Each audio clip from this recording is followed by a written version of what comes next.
Selamat pagi, Bu dosen bersama teman-teman. Perkenalkan, saya Welmina Warikri. Saya dari Fakultas Kesehatan, Kim Prodi Keperawatan, kelas D. Di sini saya akan mempresentasikan hasil kerja saya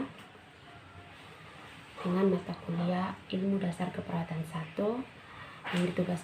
yang ditugaskan Ibu kepada kami, yaitu gambar posterior dan anterior beserta fungsi masing-masing. Yang kedua, gambar masing-masing jaringan dan fungsinya. Di sini saya memakai 3 buku.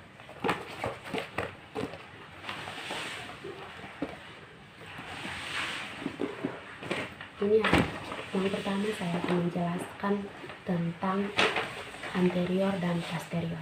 Anterior adalah tubuh manusia bagian depan dan posterior adalah tubuh manusia bagian belakang. Yang pertama adalah anterior. Ini adalah gambarnya. Yang pertama anterior atau tubuh manusia bagian depan. Yang pertama frontal atau dahi berfungsi untuk melindungi otak.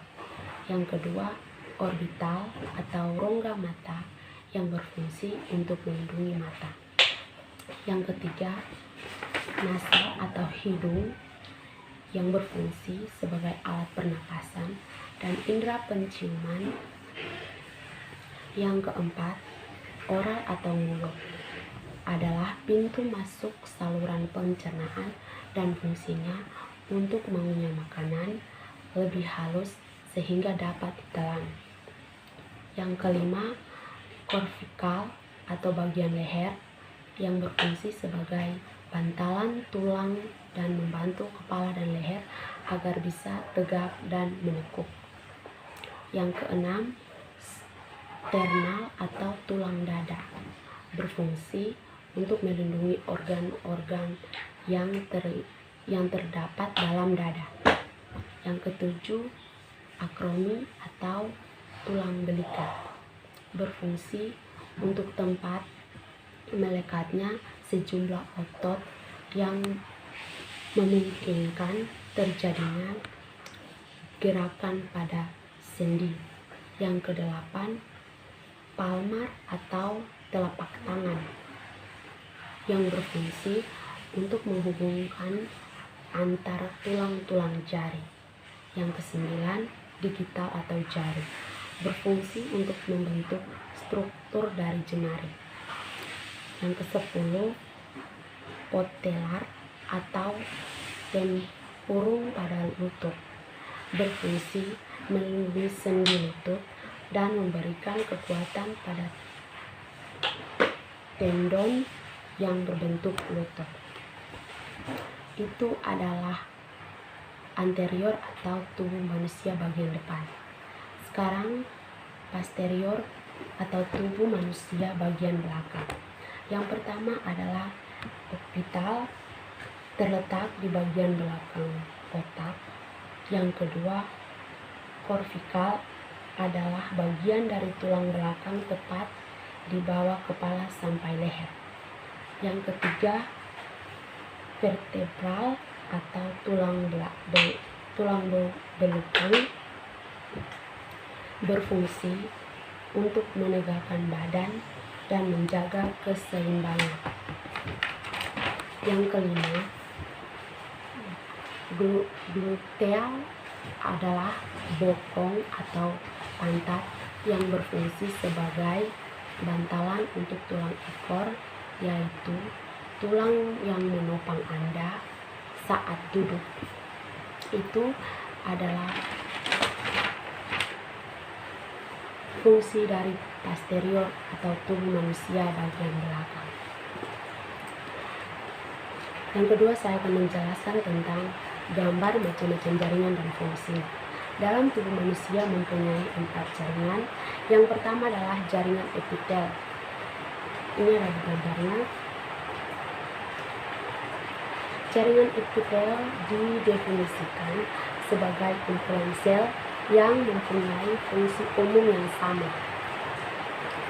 Jaringan epitel dibagi menjadi 5, yaitu yang pertama, selapis gepang. Fungsinya melapisi pembuluh darah kelenjar getah bening dan alveoli paru-paru. Yang kedua, epitel selapis torak yang berfungsi melapisi usus. Yang ketiga, epitel selapis kuboid yang berfungsi ditemukan pada permukaan ovarium dan tiroid. Yang keempat, epitel berlapis gepeng yang berfungsi menyusun epidermis kulit. Yang kelima, epitel berlapis gepeng yang berfungsi menyusun epidermis kulit. Yang kelima, epitel berlapis torak yang berfungsi ditemukan pada ductus. Yang keenam, epitel bertingkat torak yang berfungsi membentuk lapisan saluran pernapasan. Yang kedua adalah jaringan ikat.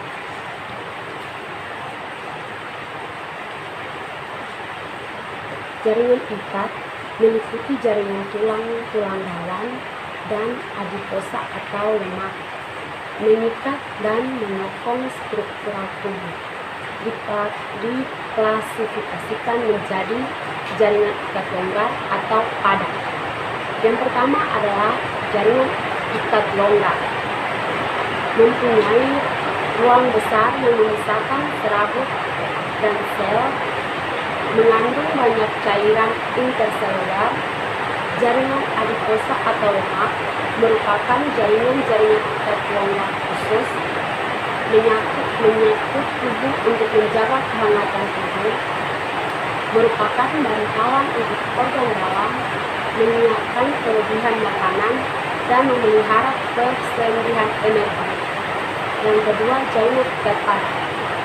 Jaringan ikat padat merupakan penyokong struktural, mempunyai konsentrasi serabut yang lebih tinggi.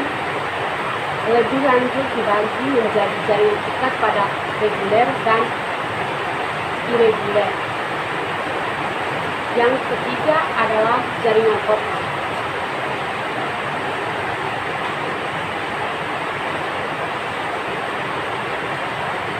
Jaringan otot terdiri dari sel-sel otot dengan pasokan darah yang banyak. Sel-sel otot berukuran panjang sampai beberapa sentimeter dan mempunyai bentuk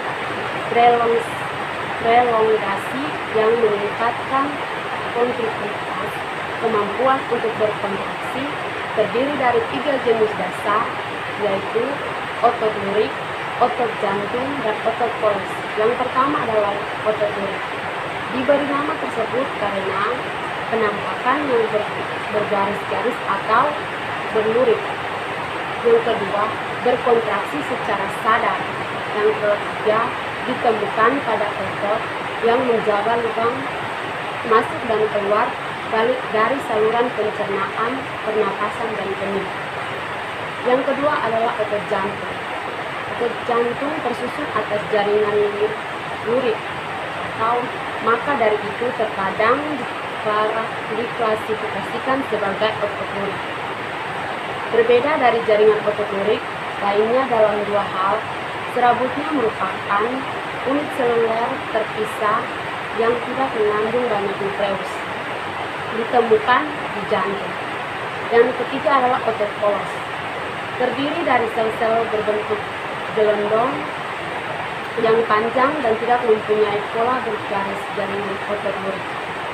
Tidak berada dalam kontrol volunter, dirangsang oleh sistem saraf autonom, melapisi banyak organ dalam dan struktur lainnya. Itu adalah otot, jaringan otot.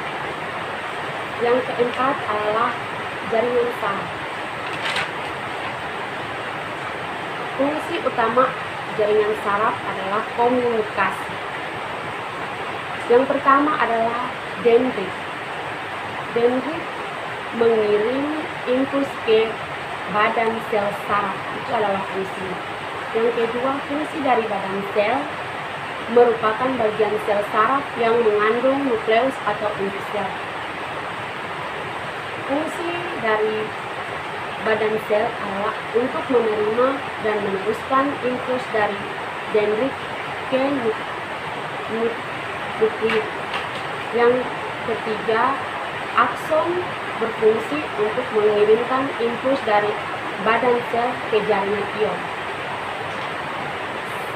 Yang keempat, selubang Meier berfungsi untuk melindungi akson agar informasi atau impuls yang dibawa tidak bocor. Yang kelima, akson terminal berfungsi menghantarkan potensi aksi menjauhi badan-badan sel dan berakhir di sel saraf dan lain. Itu adalah presentasi dari saya. Terima kasih. Shalom.